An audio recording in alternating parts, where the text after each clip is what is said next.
할렐루야. 우리 옆사람 인사합니다. 예수 부활하셨습니다 하고 인사하겠습니다. 예수 부활하셨습니다. 오늘 저는 부활의 예수를 만난 사람들의 사명이라고 하는 제목으로 함께 은혜를 나누도록 하겠습니다. 부활하신 예수님은 누구에게 나타났느냐라고 물어보게 되는데요. 그 부활하신 예수님은 한 사람, 두 사람이 아니라 제자들에게도 나타났고 여인들에게도 나타났고 그 다음에 500여 형제가 모이는 곳에 한 번에 나타나기도 했습니다. 그런데 예수님을 목격한 자들에게는 반드시 주님이 해야 할 일을 알려주는데 부활의 예수를 전하라고 하는 사명이었습니다.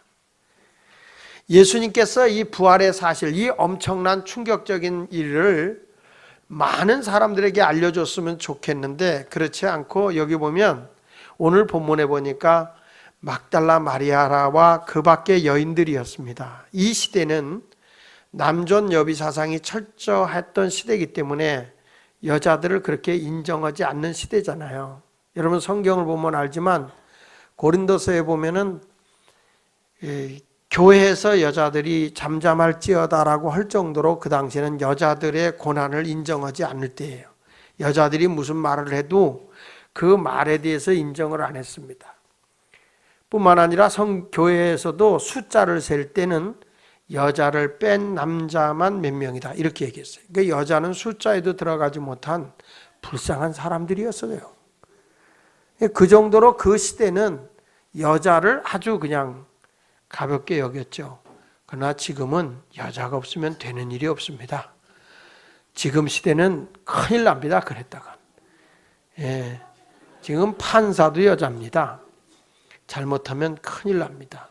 할머니들한테도 할아버지들이 매맞고 삽니다.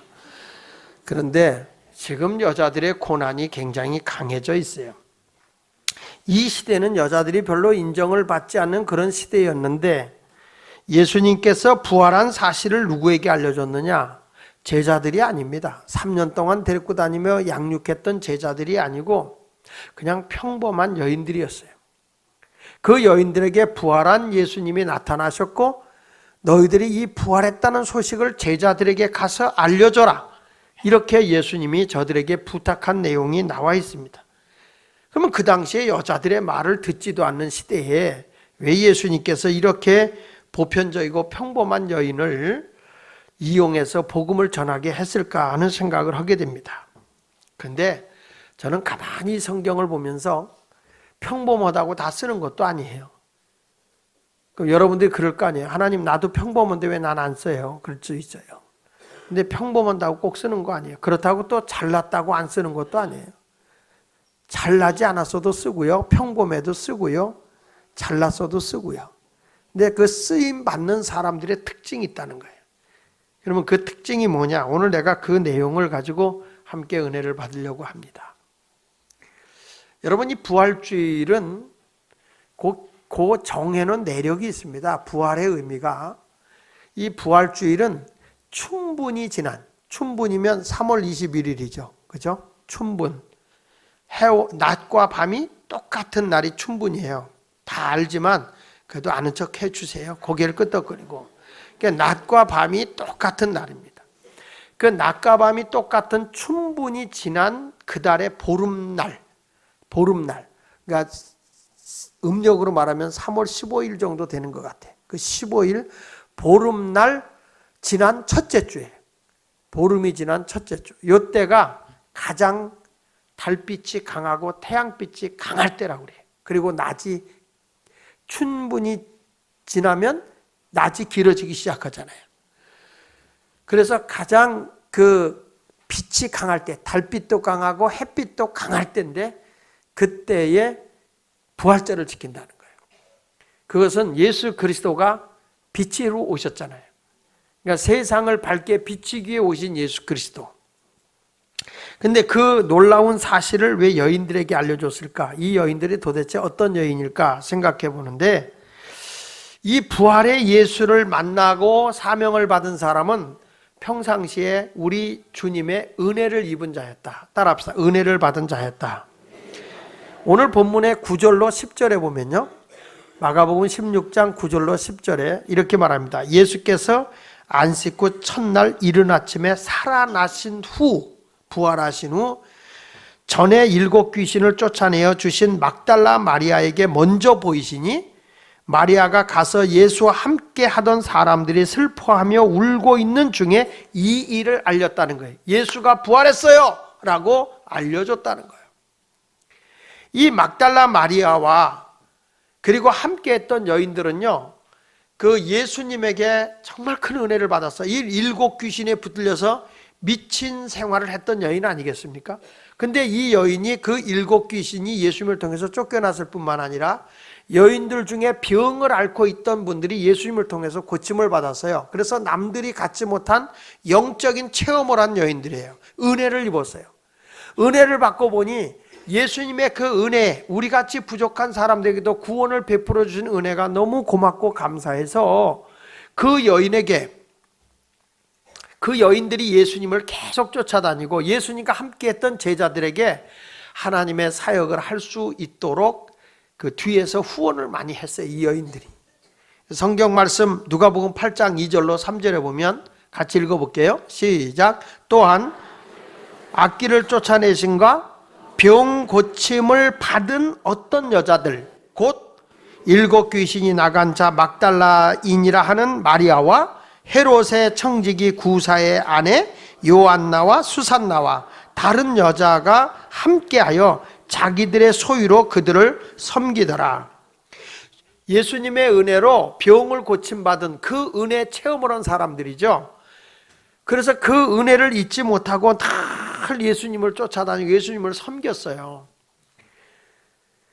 그 당시에 유대인들이 사람 취급하지도 않는 그런 창기와 세리들, 죄인 취급한 사람들에게 예수님이 가서 그들을 구원해 줬거든요. 그러니까 우리 예수님을 보고 창기와 세리의 친구라고까지 비하를 했습니다. 근데 은혜를 입은 이런 사람, 모든 사람에게 멸시를 당했던 이 여인들이 예수님이 십자가에 못 박혀 죽을 때 제자들은 다 도망을 갔는데, 그 남자들은 무서워서 도망갔는데, 이 여자들은, 예수님의 은혜를 받은 여인들은 예수님이 십자가에 못 박혀 죽어가는 그 예루살렘까지 올라갔고 십자가 곁에까지 가셨어요. 이 여자들이 강한 거예요. 마가복음 15장 41절에 보면 이들은 예수께서 갈릴리에 계실 때 따르며 섬기던 자들인데, 또 이외에 예수와 함께 예루살렘에 올라온 여자들도 많이 있었다. 예루살렘의 여기는 고난과 고통의 자리였잖아요. 그래서 제자들이 무서워서 베드로 같은 사람은 예수님을 3번이나 모른다고 부인하고 도망가기도 했고요. 예수님의 제자들이 예수님을 섬기는 게 심히 어렵다 그러고 다 떠나갔어요. 그런데 이 여자들은 그 자리까지 올라갔어요.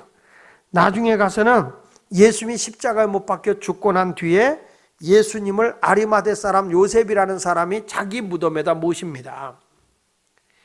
그런데 그 모시는 곳까지 이 여자들이 눈여겨봅니다. 거기 마가복음 15장 47절에 보면요, 같이 읽어볼게요. 시작. 막달라 마리아와 요새의 어머니 마리아가 예수 둔 곳을 보더라 그랬어요. 죽은 예수를 둔 데를 본 거예요. 왜냐하면 예수님이 돌아가셨는데 유대인의 법대로 장례식을 못 치른 거예요. 그냥 버려진 거예요.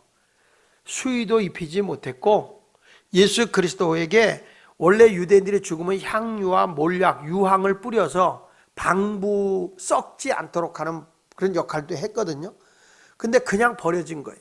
그러니까 이 장례식에 이 여인들이 예수님이 돌아가신 뒤에 장례라도 제대로 한번 해주고 싶다는 마음을 가지고 있었기 때문에 안식일 날은 그걸 못하니까 안식일이 지난 후에 예수님을 찾아가서 장례를 치러야 되겠다라는 생각을 하고 눈여겨봐준 거죠. 근데 저는 여기서 아리마대 사람 요셉이라는 사람은요, 예수님이 막 능력을 행하고 표적을 행하고 오병이어의 기적을 행하고 그럴 때는 전혀 나타나지 않는 분이에요. 예수님이 막 병든 자를 고치고 죽은 자를 살려내고 소경을 눈뜨게 하고 안진뱅이를 일으키고 먹을 것이 없는 것에 그 먹을 걸 기적을 이루어내고 할 때는 예수님 곁에 수많은 사람들이 쫓아다녔어요. 예수님의 제자들도 그 곁에 있었어요. 그런데 예수님께서 막상 고난을 당할 때는 다 도망가 버린 거예요. 다 도망간 거예요. 지금 우리나라 지금 세월호에 그 젊은이들이 그 생명의 사망의 길에 걸어가고 있을 때 거기에 있던 승무원들이, 선장을 비롯해서 승무원들이 그들을 끝까지 살려내야 되는데 이분들이 자기들만 살겠다고 버리고 먼저 도망갔어요. 근데 어떻게 그걸 알았는데 이 사람이 거기서 지갑에 돈 젖은 거 5만 원짜리, 만 원짜리 꺼내서 말리는 게 발각됐더라고요. 수많은 사람들이 거기서 죽어가고 있는데 그거 안중에 없어요. 자기에게 위험이 온다 그러면 남이야 죽든 말든 이게 사람의 정말 그 뭐랄까요, 무책임함이라고 할까요? 이런 모습을 보고 정말 어느 때 보면 그 부모님들 입장에 보면 가슴이 애려요, 저려요. 그런 사람들을 보면 막 분노가 치밀어 올라요. 정말 한 사람도 끌어올려야 되고 자기들이 잘못해서 그런 일이 있으면 어떻게 내가 죽더라도 끄집어내야 되는데 그런 것을 행하지 못하는 걸 보면 얼마나 속이 상해요. 역시 예수님 당시에 모든 사람이 다 자기 위협을 당하니까 도망을 갔어요. 그런데 이 아리마대 사람 요셉이라는 사람이 그 빌라도의 앞에 가서 로마 구인 살벌한 데 가서 죽은 예수를 나에게 달라는 거예요. 죽은 예수. 그래서 그 예수님을, 죽은 예수를 자기가 모시고 갑니다. 피 한 방울 물 한 방울 남기지 않냐고 다 흘려주었기 때문에 예수님이 가벼웠겠죠. 그리고 그 몸은 얼마나 여러분 시체의 몸이 찹니까? 근데 그 예수를 안고 가는 거예요, 이분이. 나는 그 모습을 보면서 야, 이게 진짜 예수 믿는 게 아닌가. 거기가 어느 자리입니까? 살벌한 자리인데 예수님을 모시겠다고 달라는 거예요. 그것도 죽은 예수. 능력을 행하고 기적을 행할 때 예수가 아니에요. 교회는 주님의 몸이에요. 교회가 힘들고 어려울 때 도망가는 사람이 아니라 우리 교회가 주일학교가 어려워? 내가 그곳에 들어가서 도울게요. 우리 성가대가 약해요? 내가 그곳에 가서 성가대하면서 도울게요. 약한 부분을 뛰어들어가서 섬기겠다고 하는 게 아리마대 사람 요셉이 아닐까. 니고데모는 죽은 예수를 모시겠다고 유황과 몰약과 향을 가지고 오셨잖아요. 예수님 모시겠다고. 살벌한 자리, 유대교에서 그런 모습을 보면 출교를 당하는데도 그 예수님을 모시고 있는 거예요. 교회가 편안하고 좋을 때는 다 섬길 수 있어요. 그러나 불편하고 힘들고 어려울 때에 내가 주님의 몸된 교회를 섬기겠습니다, 이런 모습이 있어야 되거든요. 거기에 부활이 있는 거예요. 거기에 생명이 있는 거예요. 거기에 하나님의 능력이 나타나는 거예요. 그 아리마대 사람 요셉이 그 예수를 모시고 가죠. 이 새벽녘에 이 여인들도 그 은혜를 잊지 아니하고 예수님이 무덤에 묻혀 있는 것을 본 이유는 내가 죽은 예수라도 모시겠다고 하고 간 거예요. 거기까지 가신 거예요. 그래서 누굴 만난 거예요? 부활의 예수님을 만난 거예요. 사람이요, 힘들고 어려워도 예수님을 떠나지 아니하고 주님의 몸된 교회를 섬길 수 있는 사람은요, 영적인 은혜의 체험이 분명히 내게 있어야 된다는 거예요. 그 체험이 없으면은 그냥 지식적인 믿음에 불과한 거예요. 형식적인 믿음에 불과한 거예요. 힘들고 어려우면 다 떠나요. 교회가 어려운 일 있어 보세요. 어려울수록 내가 끌어안고 알아야 되겠는데 그걸 못 하더라고요. 제가 어느 교회 붕해를 갔는데 목사님이 은퇴했어요. 그 교회에 젊음을 다 맞춰서 그 교회를 세우고 정말 그분들이 어려서부터 세례를 주고 그리고 교회 장로님까지 다 영적으로 키우는 거예요. 그런데 목사님이 은퇴하니까 우리 교회에서 은퇴한 목사 못 모시겠으니까 우리 교회 오지 말라는 거예요. 목사님이 얼마나 충격을 받았는지 제가 집회 가서 설교를 하는데 그 목사님이 뒤에 앉아서 계속 울고 계세요. 그러니까 그 담임 목사님이 너무 안 됐잖아요. 그러니까 목사님 나오셔서 얼른 목사님 축도하겠습니다. 목사님이 축도하면서 눈물을 흘려 기도하더라고요. 그런데 못 모시겠다는 거야. 나는 교인들이 말이죠, 세상 사람만도 더 못하더라고. 무자비하더라고요. 왜 그럴까? 그거는 지식적으로 교회 생활을 했을지 모르지만 우리 예수님을 만난 은혜의 체험이 없는 거예요. 뜨거운 체험이 없는 거예요. 교회는요, 아리마대 요셉과 같고 니고데모와 같고 죽은 예수를 모시겠다는 이 여인들과 같은 은혜 입은 자들이 있어야 돼요. 그러면 교회는 건강합니다. 교회가 조금 불편해도 여러분들이 그걸 잘 감내하면서 생활해야 부활의 예수를 만나게 될 줄 믿습니다. 이 여인들이 왜 부활의 예수를 만났느냐? 은혜의 체험이 있었기 때문에 아무리 힘들고 어려운 자리라도 주님을 섬기겠다고 찾아갔다. 그래서 부활의 예수를 만난 줄 믿습니다. 두 번째 가서는 부활의 예수를 믿었어요. 이 여인들은 부활의 예수를 만나고 믿었어요. 아마 이렇게도 생각할 수 있잖아요. 우리가 너무 무서워서 헛것 본 거 아닐까? 우리가 잘못 본 거 아닐까? 의심할 수도 있잖아요. 이거는 인간의 상식을 넘어서는 사건이에요. 부활의 사건이라고 보는 거는 있을 수 없는 거예요. 근데 부활했다고 하는 얘기를 이 여인들은 믿었어요. 그리고 가서 제자들에게 간 거예요. 우리가 부활의 예수를 만났어요. 그분이 정말 살아계실 때 내가 죽은 지 사흘 만에 부활하신다고 하셨더니 진정으로 부활했어요. 우리가 그 부활의 예수를 만났고요. 그 예수님께서 내 사랑하는 제자들에게 이 부활의 소식을 전하라. 그래서 우리가 전하는 거예요. 그리고 전했어요. 그런데 제자들이요, 믿지 않았다는 거예요. 어쩌면 예수마을교인들하고 비슷한지 몰라.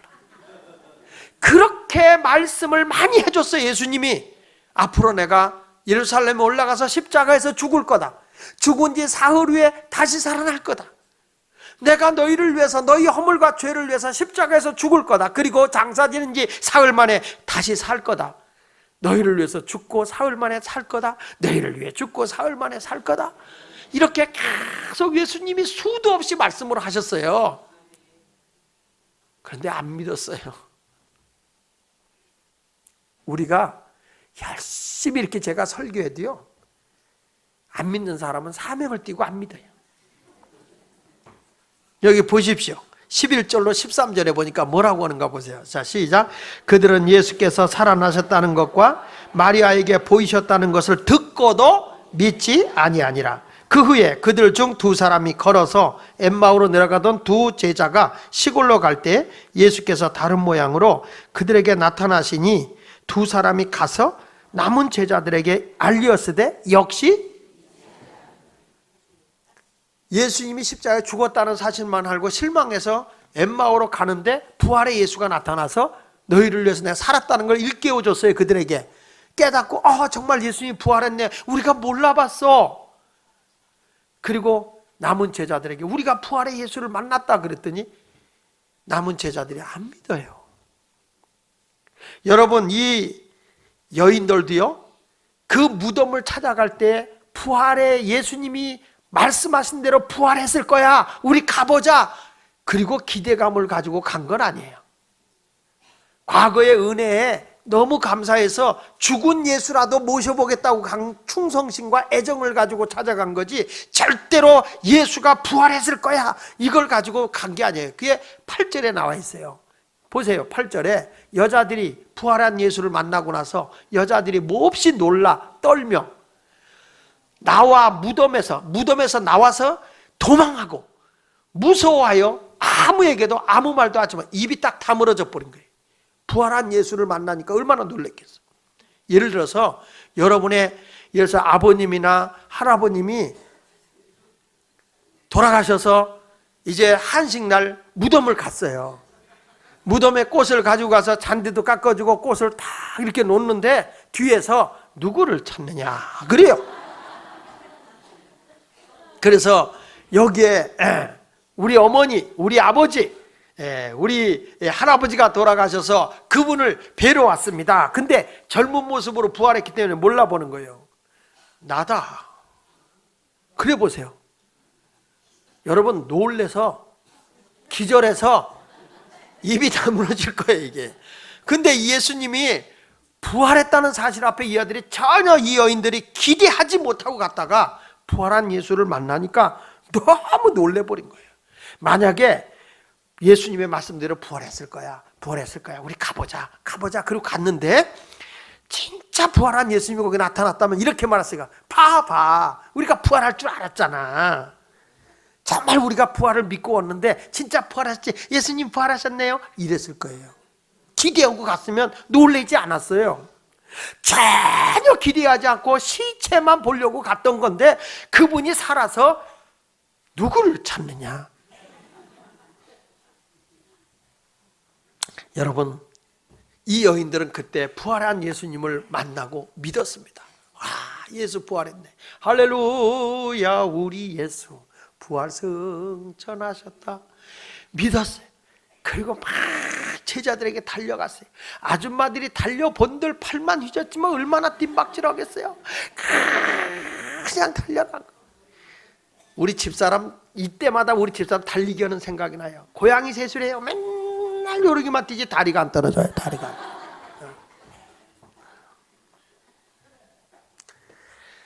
여러분, 오늘도 우리가 어떤 사람이 이렇게 부활을 만나 은혜를 경험한 사람이 부활의 예수를 만나게 되고 그 부활의 예수를 믿는 겁니다. 믿으면 주님이 말씀합니다. 이 예수를, 부활하신 예수를 너희도 가서 전하라. 사명이 주어지게 되는 줄 믿습니다.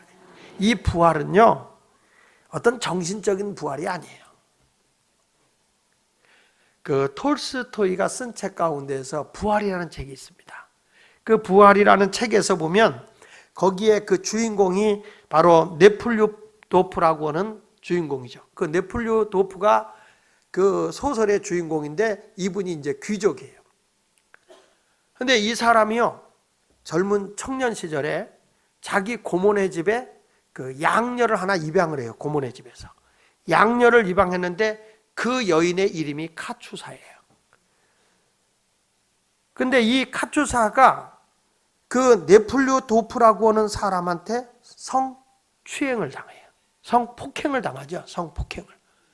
크리스마스 이브 날 성폭행을 당한 거예요. 그리고 이 사람은 붙들린 게 아니라 이제 십자군 전쟁 때니까 이 사람이 십자군 전쟁이 아니라 저 군인으로 불려가요. 군인으로 나가게 돼요. 군인으로 나가게 되고 난 뒤에 이 여인은 임신을 한 거예요. 임신하고 나니까 고모가 천하의 못된 여자라고 쫓아버린 거예요. 집에서 쫓아내버렸어요. 입양한 여인이니까 쫓아버렸어요. 그러니까 이 카추사가 어디 가서 살 길이 없어요. 그래가지고 창녀촌을 다니면서 아이와 함께 아이를 키우기 위해서 그렇게 고생을 합니다. 근데 어느 날 노인이 죽어요. 근데 누명을 쓰게 됩니다. 이 카투사가 노인을 죽였다고. 그래서 살인자가 됩니다. 그래서 배심원들이 재판을 하게 되는데 그때에 군대에서 제대하고 온 이 네플류도프라고 하는 사람이 배심원으로 가요. 가서 신문을 받는 과정에서 보니까 자기 때문에 저 카투사라는 여인이 불행하게 된 걸 알게 됩니다. 저 여인이 우리 고문에서 쫓겨난 것도 나 때문이고 저 여인이 고생하다가 그 억울하게 누명을 쓰고 살인자가 된 것조차도 자기 때문이라는 죄책감이 들기 시작을 해요. 그래서 그 여인을 어떻게 하든지 살려내려고 하지만은 결국에는 그 제도를 이기질 못하고 이 여인이 시베리아로 유배를 가게 되죠. 이때 그 남자인 네플류도프라는 사람이 너무 괴로워하면서 자기가 그동안에 얼마나 못됐던가 하면서 양심이 살아나기 시작해. 그때 이 톨스토이가 이것이 부활이다 이렇게 얘기를 했어요. 양심이 다시 살아나는 것, 양심이 다시 회복되는 걸 부활이라고 합니다. 근데 그거는 하나의 지엽적인 거고요. 진짜 성경에서 말하는 부활은 그런 어떤 감정적인 부활이 아니라 양심의 부활 정도가 아니라 육이 부활하는 거예요. 내 몸이 썩지 아니할 몸으로 다시 부활하는 거예요. 마치 감자가 썩어서 없어지는 것 같지만 줄기가 있다 나중에 감자가 다시 생겨나듯이 밀이 썩어져 없어지는 것 같지만 다시 밀이 열매가 맺어지는 것처럼 내 몸이 썩어질 몸이 됐지만 그러나 다시 썩지 아니할 몸으로 다시 살아나는 걸 얘기합니다. 예수님은 부활하셔서 몸을 제자들에게 보이셨죠. 만져보라 하셨죠. 옆구리도 만져보라 그랬습니다. 창자국도 있었습니다. 못자국도 있었어요. 몸의 부활이에요. 그리고 예수님은 제자들과 함께 식사도 하셨죠. 이것은 뭘 의미하는 겁니까? 예수님은 어떤 양심적인 부활을 얘기한 게 아니라 진짜 우리 주님의 부활은 육신의 부활인 거예요. 여러분, 누구도 할 수 없는 예수 부활, 이 사실을 믿어야 합니다. 여러분, 믿으면 주님께서 믿는 자에게 사명을 주시는데, 그게 뭐냐? 부활의 예수를 가서 전하라는 사명이 주어지는 거예요. 그러면 내가 그 사명을 갖고 부활의 예수를 전하면요, 내가 믿고 부활의 예수를 전하면 하나님의 능력이 나에게 따라와요. 이것에 대해서 15절부터 18절에 이렇게 말씀을 하고 있습니다. 같이 읽어봅니다. 시작.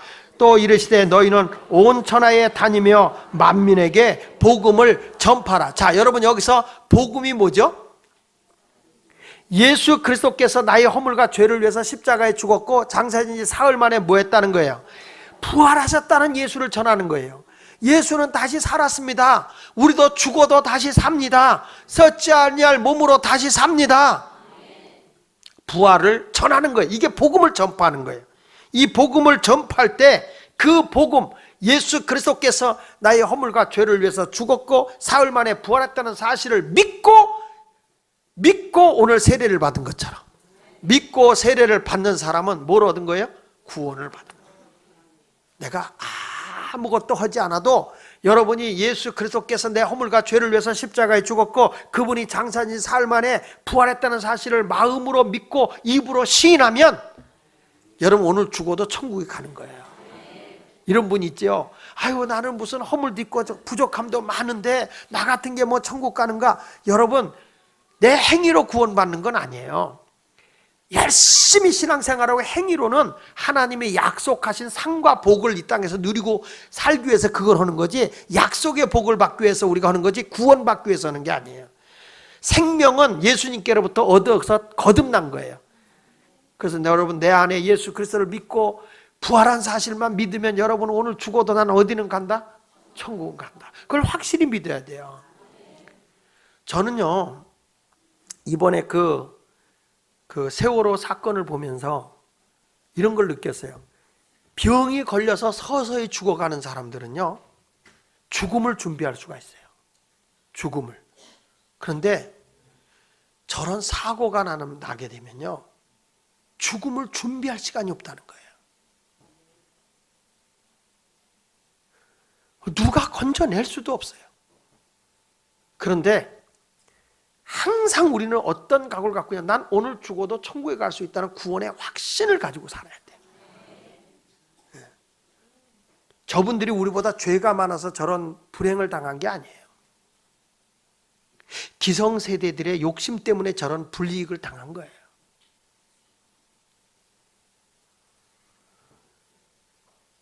근데 여러분, 우리가 생각할 때 나같이 부족한 사람이 어떻게 천국 가? 아니에요. 여러분, 아기들이 태어났을 때 걔들 오줌똥 못 가려요. 그래도 이뻐요. 사랑스러워요. 우리가 예수를 믿어도요, 내가 부족함이 있어. 그래도 우리 주님은 여러분을 사랑한다니까요.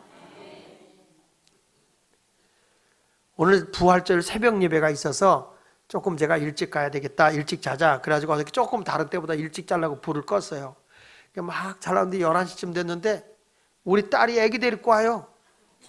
왜, 뭔 일이냐? 집에서 하는 거 일로 오냐? 그랬더니 아유, 거기서 쌍문동에서 여기까지 새벽 기도 오려면 아무래도 못 올 것 같다고 데리고 온 거예요. 애가요, 잠을 안 자요. 일찍 자려고 그러는데 얘가요, 요즘에 이 제가 설교하는 걸 봐가지고요, 다니면 설교하고 다녀요. 야싸!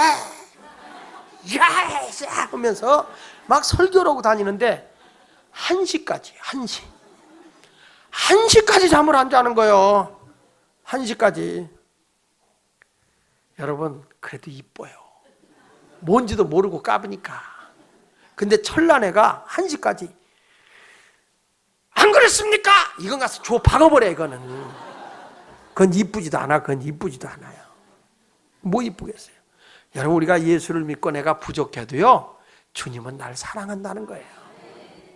철이 안 나서 천방지축으로 다 잘하고 불도 꺼놓고 다 해도 안 자요. 이거는 강제로 내가 눕혀서 자 임마.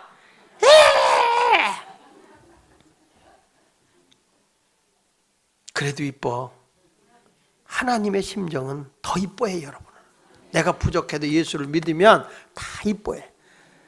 구원은 받은 거예요. 그러니까 부족해도 내가 하나님 이왕이면 열심히 최선을 다해서 예수 믿어서 여러분들이 다 하나님의 약속된 복까지 받고 상까지 받겠다는 각오를 가지고 열심히 믿는 거지, 천국은 이미 예수가 내 안에 계시고 예수를 믿어서 구원받은 걸 확신하시길 바랍니다.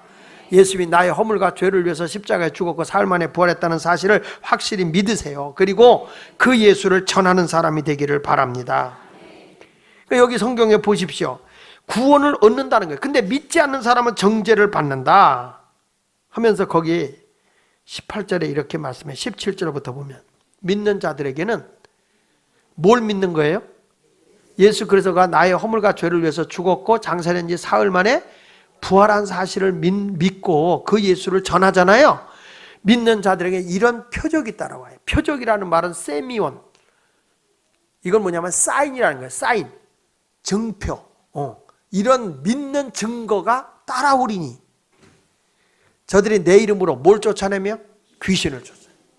여러분, 이 귀신이라는 게 복음을 전하면 얼마나 귀신이 우리를 괴롭히는지 아세요? 영적으로 그걸 알아야 돼요. 예수님께서 이 거라사 땅으로 갈릴리 호수를 배를 타고 우리 저편으로 건너가자 그랬어요. 건너가서 중간쯤에 왔는데 갑자기 광풍이 불었다고 했어요. 넓을 광자 바람풍자, 큰 바람이 분 거예요. 큰 바람.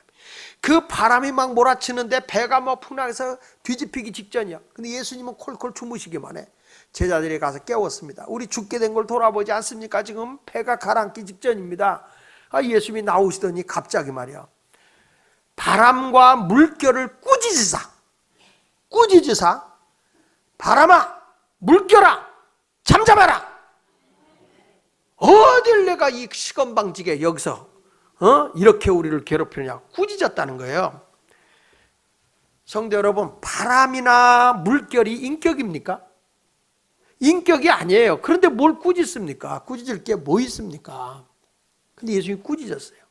왜 그러냐면 예수님은 알고 계시는 거예요. 지금 거라사 땅에요. 거라사 땅에는 누가 있냐면 군대 귀신 들린 자가 있어요. 예수님이 그곳에 가면 군대 귀신이 쫓겨날 걸 귀신들이 알아요. 그러니까 귀신들이 못 오게 자연 환경을 이용하는 겁니다.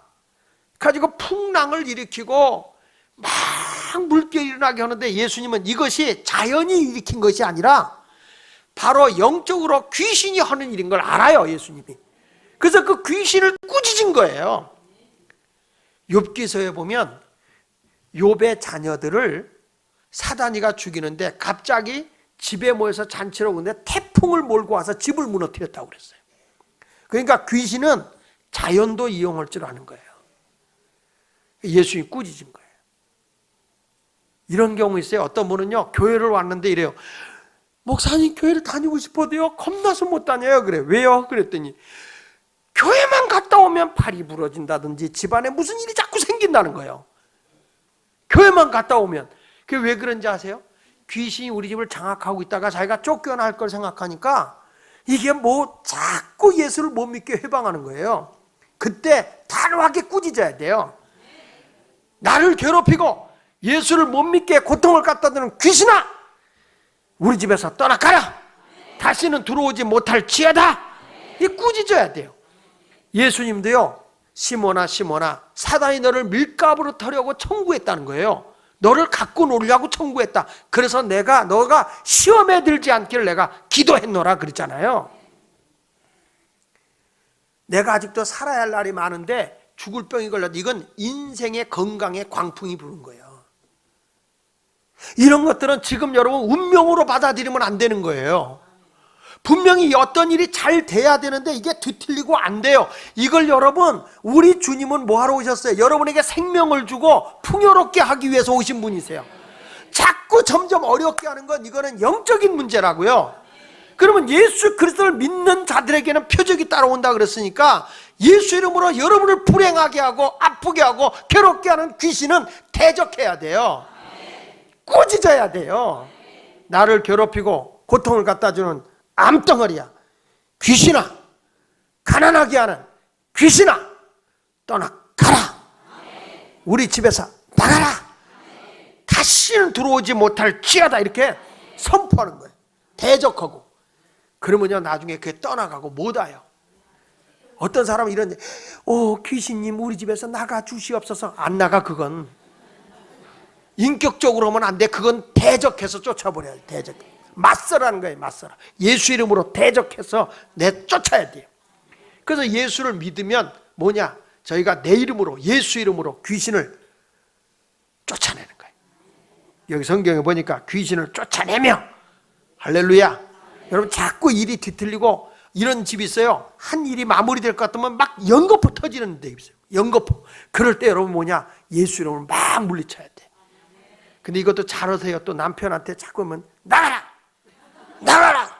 진짜 집 나가서 안 들어와요. 영적인 거예요.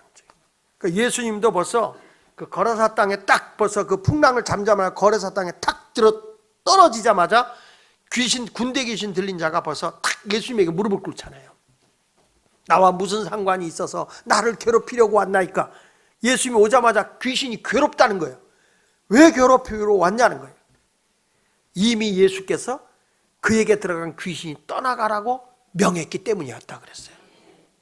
그랬더니 이 귀신이요, 나를 무적행에 들어가, 무적행은 영원한 지옥 영혼에 들어갈 무적행, 고통 속에 들어갈 귀신이 무적행에 들어가라 그랬더니 귀신이 사정하는 거예요. 나를 무적행에 들어가지 말고 하고 저 돼지떼에 들어가게, 산 비탈에서 있는 그 돼지떼에게 들어가라 그랬더니 3,000마리 돼지떼에 귀신이 들어가가지고 쏜살같이 그냥 귀신들이, 이 돼지들이 미쳐가지고 물속으로 뛰어들어가서 다 익사해버리는 거예요.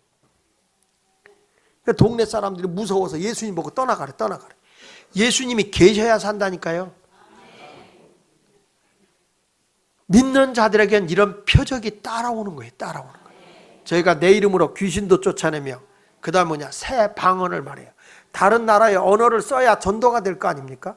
언어가 바뀌어요. 예수 믿으면요, 옛날에 믿지 않던 사람들의 언어와 예수 믿고 나서의 언어가 확 바뀌어져야 돼요. 그 사람, 근데 저 사람 예수 믿더니 말투가 바뀌었어. 말 자체가 바뀌었어. 이게 뭐냐? 새 방언이야, 새 방언. 새로운 언어. 아멘. 다른 나라 언어만이 아닙니다. 내 언어가 바뀌는 거예요. 은혜 받았다고 하면서 옛날 욕지거리 그대로 다 하고 있으면은 그게 무슨 새 방언입니까? 교회 와서는 지야주야 이거 하고 다니면 이건 아니에요. 믿는 자들은 따라오는 거예요. 언어가 바뀌는 거예요. 아줌마들도 싸나운 아줌마들 있잖아. 이게 다 바뀌어야 돼. 언어가 바뀌어야 돼. 새 방언을 말하며, 그 다음에 뭐라 했어요? 뱀을 집어올린다. 뱀은 용이라고도 하고 마귀라고도 하는 거예요. 이게 마귀짓인지 이게 뭔지 다 알아요. 그걸 딱 집어내야 돼. 마귀짓이라는 걸 딱 찾아내야 돼. 그러면 그래야 대적하죠. 아멘. 어떤 사람은 이게 몸이 아파져. 근데 이건 병원에 가면 그냥 다 맹장 수술이요. 근데 이거를 또 뭐냐면 맹장 귀신아 나가라. 그리고 있으면은 죽어. 근데 이게 아니고 의술로도 안 되면서 자꾸 나를 귀신이 잡고 있단 말이야. 그걸 뱀을 집어내야 돼. 집어내면 아이고 못 있겠네, 이 집에 못 있겠다, 나가자. 그러고 쫓겨나는 거예요. 그리고 뭐라고 했어요? 병든 사람에게, 아니 무슨 독을 마셔도 해를 받지 않아. 언제가 얘기했죠? 사람이 독이라는 게 오늘부터 농약을 먹어도 안 죽는다는 얘기가 아니에요. 여기서는 나에게 상처 주는 말들이 많아요. 그러면 해를 입지 않아야 돼요. 옆에서 무슨 얘기해도 그래요, 내가 부족해서 그런 소리 듣지요. 그리고 그냥 넘어가야 돼. 그래? 누가 그랬어? 우리 삼자 되면 하자. 이게 독을 먹고 막 죽어가는 영혼들이 있어요. 며칠 전에 우리 딸이 그러더라고요. 아빠는 오래 살 거야. 그래요.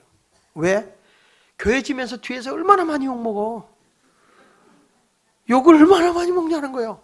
그러면서 날들어 오래 살겠대. 그래서 왜 욕을 하냐? 아이고 힘든데 교회진이 얼마나 교인들이 뒤에서 말이 많어. 그러니까 얼마나 힘들어. 그래서 아빠는 욕을 많이 먹어서 오래 살 거라는 거예요. 그래서 내가 오래 살아야지. 무슨 독을 마셔도 해를 입지 않아야지. 그거 신경 쓰면요, 목사가 설교하겠습니까? 교인이 미워서 저 인간이 나한테 이러고 주여, 저 인간의 다리 몽둥이를 주여 이래가지고 되겠어요. 근데 그게 아니라 무슨 말하다 다 사람이 얼마나 힘들면 그러겠냐. 그거 다 이해하고 넘어가야지. 무슨 독을 마셔도 해를 입자. 교회처럼 말 많은 데가 없습니다. 하나님 말씀으로 자식을 낳아서 진짜 말이 많습니다. 그래도 그 말은 거 하나님 앞에 다 일어서는 거예요. 내 자식도 부모에 대해서 불만할 때가 있는 건데 그렇게 잘해주고 그렇게 잠 안 자고 키워줘도 부모에 대한 불만이 있는 거 아닙니까? 누구 때문에 그렇게 됐는데 그거 안 보잖아요. 우리 아버지는 늙으면 빨리 죽어야지. 아야, 이런 사람도 혹 가다가 많죠?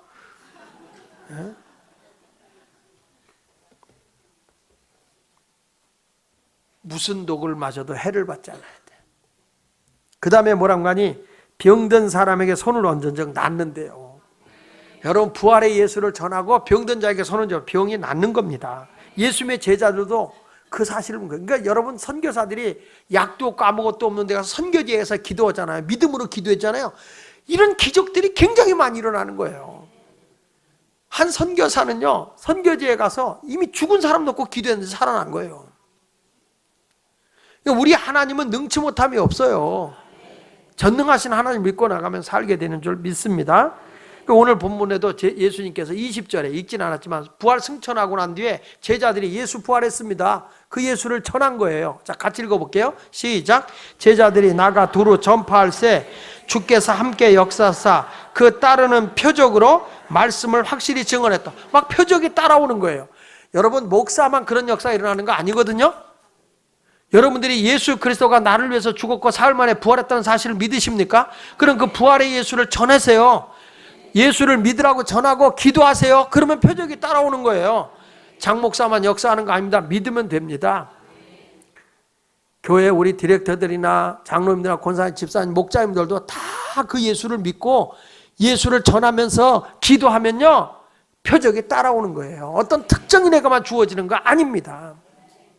이번에도 제가 영광에 가서 집회를 했는데, 영광에 갔는데 정말 그 성가대 지휘하는 분인데 그 군수 부인이에요, 군수. 근데 군수 부인인데 지금 뭐 공천 받는 거 얼마나 바빠요. 내가 보니까 그냥 전화가 끊임없이 오더라고요. 막 문자도 들어오고 그래. 그런데도 새벽 기도, 낮 집회, 저녁 집회, 이분이 또 성가대 지휘자야. 그냥 두뇌가 열심히 바쁜데도 집회에 참여하고 저녁에 말이야. 그리고 와서 기도도 받더라고. 얼마나 귀하던지 안수를 억수로 세게 해줬어요. 정말 그 하나님의 앞에 매달려 기도하는 모습이 너무 아름다운 거예요. 마지막 날 안수 기도하는데 하나님의 능력이 얼마나 강한데 그분을 위로하시기 위해서 기도하는데 이분이 입시는 거예요. 그렇게 평안하게 은혜를 받은 거예요. 은혜 받아가지고 거기 있는 교인들이 다 은혜 받은 거예요. 여러분, 이거는 장목사에게만 임하는 게 아니거든요. 우리가 예수를 믿고 전하면요, 그냥 기도하면 하나님의 은혜가 임해요. 너무 고맙다고 그분들이 모시 송편, 거긴 또 모시 송편, 모시 개떡이 유명하다구만. 난 처음 봤어요. 모시로 다 이렇게 돼가지고 떡을 하는데 그걸 막 선물을 주는 거예요. 그래서 거기 이낙연 그분도 집사인데 그 교회 교인이더라고. 근데 그분이 서울에 왔더니 야, 이 개떡 같은 놈아 그래가지고 되게 혼냈대잖아요. 개떡일 때 샌마, 우리 영광은 모시 개떡으로 먹고 산다 임마, 그랬다는 거예요. 괜찮은 것 같아. 개떡이 너무너무 맛있어요. 막 하나님의 역사 능력이 나타나는 거예요. 할렐루야. 저는 여러분들에게 말씀합니다. 하나님의 역사를 경험하십시오. 능력을 경험하십시오. 우리가 부활주일이 되면 뭘 주죠? 계란을 줍니다. 난 이번에 너무 삶을 때도 없고 그래서 주지 말자 그랬더니 여선교에서 그럴수록 줘야 된다 그러고 계란 구운 걸 사갖고 왔어요. 구운 거. 그 2개씩 주더라. 계란을 왜 주는 거예요? 에? 아니, 방언하지 말고 확실하게 여러분 아는 대로 대답해봐요. 계란을 왜 주는 거예요? 부활을 의미하라고, 그렇죠? 예, 닭이 부활하니까. 근데 그게 어디서 유래가 됐냐면요, 그 십자군 전쟁 때 그 로자린드라고 하는 부인이 있었는데 결혼을 해가지고 얼마 안 돼서 그 남편이 전쟁에 불려나가요. 그래서 이 로자린드라고 하는 여자가 혼자서 지나게 돼요. 동네 남자들이 로자린드를 혼자 사는 걸 알고 그렇게 괴롭힙니다. 그리고 나서는 그 집을 뺏어버려요. 그러니까 이 사람이 집에 살 수가 없어가지고 가난한 동네로 쫓겨간 거예요. 근데 이 로자린드라는 사람이 너무 불쌍하다고 그 가난한 사람들이 자꾸 사랑해주고 도와주는 거예요. 근데 자기는 너무 어려우니까 갚을 길이 없어. 집에서 키우는 닭이 알을 낳은 걸 모았다가 부활절이 되면 그 계란을 삶아서, 이분이 그림을 잘 그려, 로자린드라는 사람이. 그래서 거기다 그림을 그려놓고 거기다가 하나님의 사랑을 믿자 이렇게 글을 써가지고, 그게 자기 가훈이었어요. 그래서 하나님의 사랑을 믿자. 그리고 그걸 해가지고 동네 사람들에게 이 부활 계란을 줬대, 부활절 날. 근데 어느 날 그 부활절 계란을 주는데 한 소년이, 저는 어머니가 아파서 어머니 아픈데 좀 가야 되겠다고 그랬더니, 그 산을 넘어서 가야 되니까, 딴 동네로 가야 되니까 이 부인이, 로자린드라고 하는 부인이 계란을 싸가지고 어머니에게 갖다 주라고 준 거예요. 그래서 그 계란을 들고 산을 딱 넘어가는데 한 병사가 다쳐가지고 쓰러져 있는데 아주 녹초가 되고 기진맥진되고 먹질 못해서 다 죽어가고 있더래요.